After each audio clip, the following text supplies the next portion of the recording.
First of all parents Okay. వాళ్ళ పద్ధతిలు change చేయాలి. Okay, ఎందుకు మొబైల్ ఫోన్ తీసుకొచ్చారు మీరు? Yes. కమ్యూనికేషన్, దానికి కమ్యూనికేషన్ వాడుకో. Okay. ఓకే, ఇంకా ఈ మొబైల్ ఫోన్ కానీ సోషల్ మీడియా తోటి మీరు ఏదో నేర్చుకోవాలి, మీరు ఏదో చేయాలి అంటే దానికి ఒక పరిమితమైన లిమిటెడ్ టైం పెట్టండి. మీరు ఫస్ట్ రోల్ మోడల్ అవ్వండి మీ పిల్లలకి. Yes. మీరు చెప్పేది ఒకటి, మీరు చేసేది ఒకటి వర్కౌట్ కాదు. Okay. ఓకే, అది ప్రతి ఒక్క పేరెంట్కి. ఇంకొక ప్రాబ్లం పేరెంట్ది ఏంటంటే, ఎస్పెషలీ నా ఏజ్ గ్రూప్లో ఉన్నవాళ్ళు, దట్ ఈస్ అబౌవ్ 50+ ఉన్నవాళ్ళు, కొంచెం టెక్నాలజీ ఛాలెంజెస్ ఉన్నాయి. Okay. మనకే అర్థం కాదు ఫుల్ ఈ మొబైల్ అప్లికేషన్ మనకు అర్థం కాదు.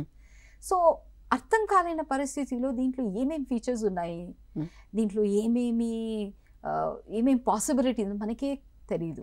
మనకి మేబీ ఇది కరెక్ట్గా యూజ్ చేయడం కూడా రావు. ఓకే. ఓకే, ఇది ఒక పెద్ద డిసడ్వాంటేజ్ అండి. ఓకే. ప్రతి ఒక్క పేరెంట్ వాళ్ళన ఎడ్యుకేట్ చేసుకోవాలి.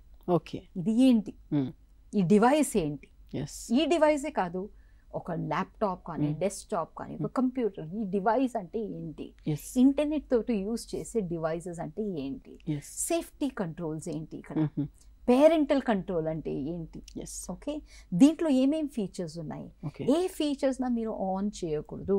Okay. లైక్ మీ పిల్లలకి ఎన్నోసారి బికాజ్ మీరు ముద్దుగా ఉన్నారు, మీకు తెలియదు, Yes. పిల్లలకి అన్నోయింగ్లీ ఎంతో యాక్సెస్ వచ్చేస్తున్నాయి ప్రపంచంలో. Yes. తప్పైన యాక్సెస్ కూడా రావచ్చు, తప్పైన కంటెంట్ చేతిలో రావచ్చు. Yes. సో అన్నిట్లో ప్రతి ఒక్క డివైస్లో సేఫ్ గార్డింగ్ ప్రోటోకాల్స్ ఉంటాయి. Okay.